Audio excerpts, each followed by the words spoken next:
I am Stephen Davis, Senior Market Strategist, RJO Futures, here to talk to you about the grain markets this morning, the agricultural markets. Tuesday, we had the January crop report. Many grain analysts will tell you this is one of the top 4 grain reports of the year. You get the final production in 2015.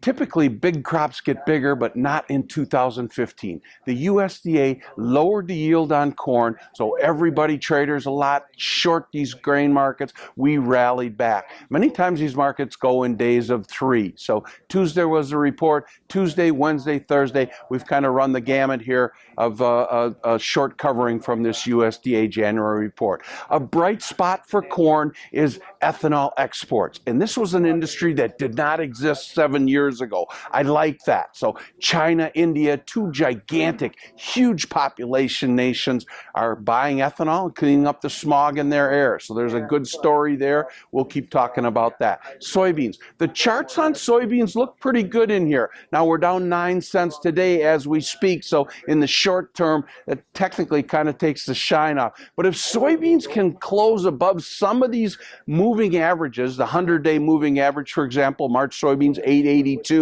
that says something. We can close above there and stay above there. So there's 3 things I want to mention today on the grains.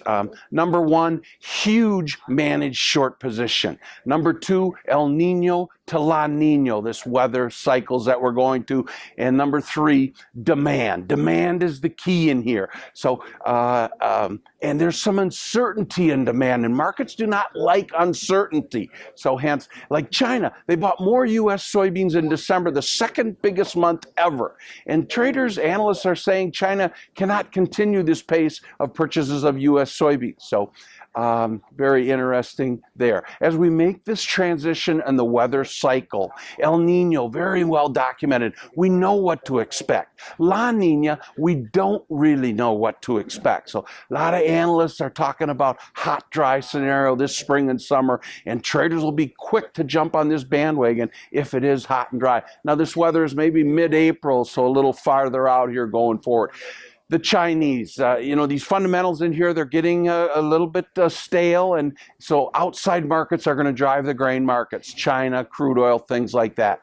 The Chinese, they don't seem to have it together just yet. They're a gigantic economy, and they have 200 years of industrialization, and they're trying to play catch up in 1 and 2 decades. China's going from the 17th century to the 21st and 22nd century. So this is an amazing time that we're living in.